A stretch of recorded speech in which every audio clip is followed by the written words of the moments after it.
All right, so get ready because today we're going to do a deep dive on relationship drama. Ooh. We've got this conversation snippet, a husband and wife, and they're definitely not seeing eye to eye here. Oh, yeah. It's 9 p.m., dinner's getting cold, and the tension, you can cut it with a knife. You know what I'm talking about. Have you ever been in a situation like this, either side of this conversation? Oh, this is like the classic setup, isn't it? Someone walks in late and you just know they messed up. Right.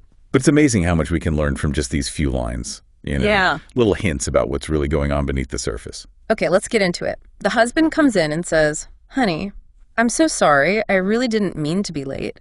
The guys invited me for a beer after work, and well, time just got away from me." Yeah. Pretty standard excuse, right?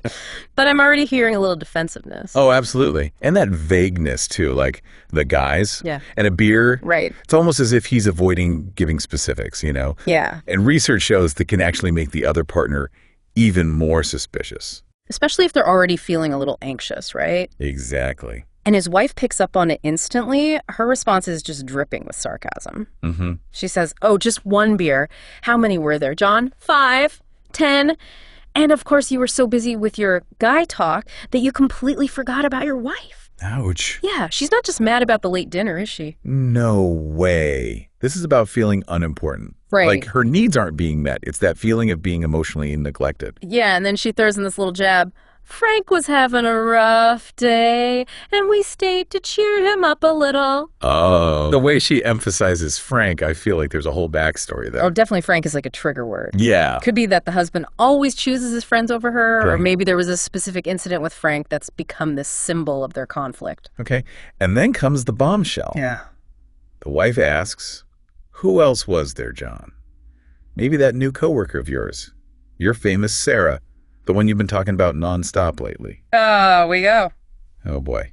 The other woman card. Now we're shifting from frustration to suspicion, maybe even fear of infidelity. Right. And notice how she phrases the one you've been talking about nonstop lately. Mhm. It's like she's pointing out how much mental space Sarah's taking up. Yeah, and the husband's reaction. Total panic. "Sarah, what does she have to do with this? Of course she wasn't there. It was just the guys Frank, Matt, and me, I swear." Well, he's getting defensive. Yeah, and I think it's making him look even more suspicious. Exactly. Studies show that when people are hiding something, they get super defensive. Right. It's like they're trying to convince themselves as much as the other person. So true. But his wife isn't buying it. She keeps pressing. "You swear, oh, like how you swore the other night you'd be home by 8 but didn't show up until 10. You know, John, lately I feel like you have a little too many innocent excuses." She's starting to see a pattern. Totally. Yeah. She's lost trust and she's calling him out on it. Mm-hmm. And what's interesting is that it's not just about this one incident. Right. It's about feeling like she's not a priority in the relationship. Yeah. Like overall. Okay. Got it. It's bigger than just this one night. Exactly. And this is where things really change. The wife takes control and demands he explains himself. She says, maybe even Sarah, considering how often her name comes up.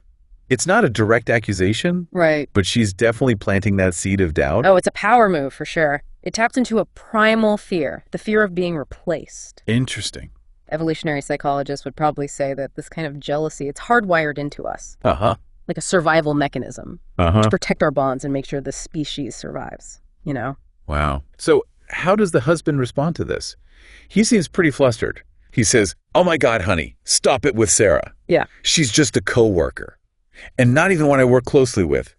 Trust me, if there was anything going on, do you think I'd be standing here now explaining everything to you?" He's falling into a classic trap, trying to shut down her feelings instead of really hearing them. Yeah. By saying, "Stop it with Sarah," he's basically dismissing her worries, Right. which just makes things worse. And it's like the more he denies it, the less believable he sounds. Mm. His words are saying one thing, but I bet his body language is telling a different story.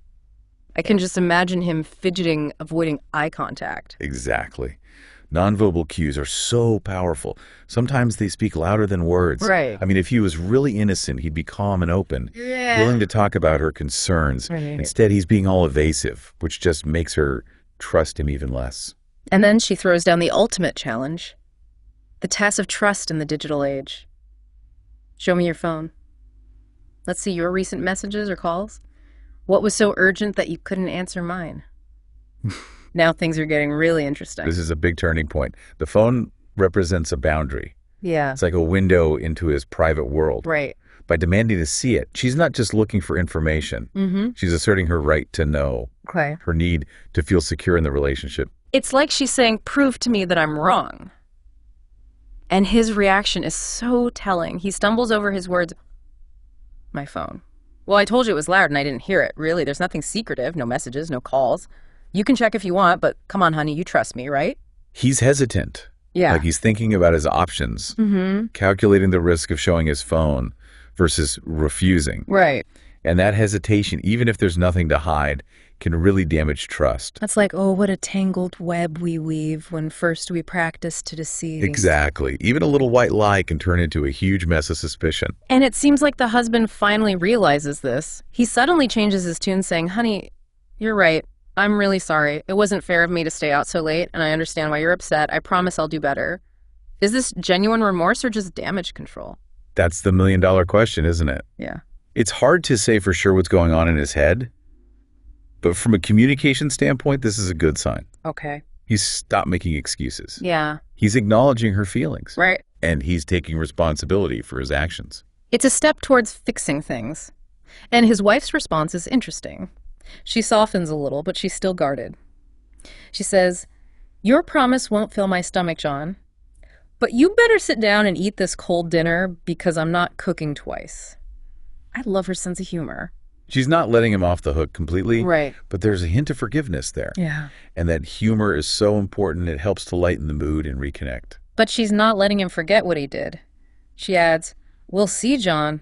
But if it's Frank, or God forbid Sarah again, you'll be sleeping at Frank's clear. She's setting boundaries, making it clear that there are consequences. It's a mix of assertiveness and a playful warning. Yeah. A way of taking back some control.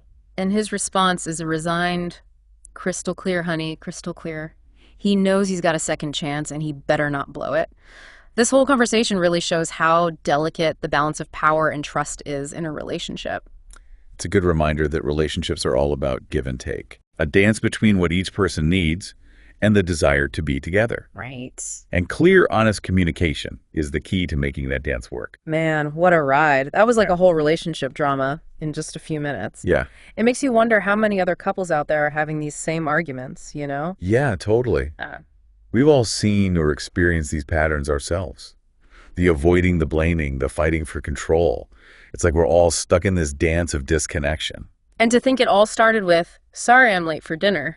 It's crazy how quickly things escalated. That's the thing about communication patterns. They get so ingrained, it's almost like we're following a script without even realizing it. Yeah. In this case, the husband being vague at the beginning, that set off the wife's suspicions. Then came the sarcasm, the accusations, and his defensiveness just poured gasoline on the fire. It's a vicious cycle. But what I find really interesting is how different this could have gone if they had used some basic communication skills. Oh, absolutely. Yeah. For example, Yeah. active listening. If the husband had really listened to his wife's worries, instead of jumping to defend himself, Right. he could have calmed things down. And what about using I statements? Instead of you're making a big deal out of nothing, he could have said, I feel frustrated when you bring up Sarah because it makes me worry that you don't trust me. Exactly. It shifts the focus from blame to feelings. And on the wife's side, she could have been more direct about what she needed. Instead of, you're always late, she could have said, I feel hurt and unimportant when you don't come home when you say you will. Right. It's amazing how a small change in wording can completely change the tone. So for our listeners who've been with us on this deep dive, what's the big takeaway here? What can we all learn from this couple's communication mistakes? I think the most important lesson is this. Healthy communication is a skill you learn, not something you're born with. It takes practice, patience, and a willingness to change our habits. And it's not just about avoiding arguments. It's about creating a safe space where both people can talk about their needs and worries without feeling judged. Exactly. And remember, every relationship has its own rhythm, its own challenges. There's no magic formula. But if we pay attention to how we communicate and try to get better at it, we can build stronger, more fulfilling relationships. So as you go about your day, think about the conversations you have. Are you really listening? Are you being clear and respectful when you talk about what you need? And most importantly, are you creating an environment where open and honest communication can flourish? Keep those questions in mind, and you never know, maybe you can turn your own relationship drama into a chance to grow and connect. That's all for this deep dive. Until next time.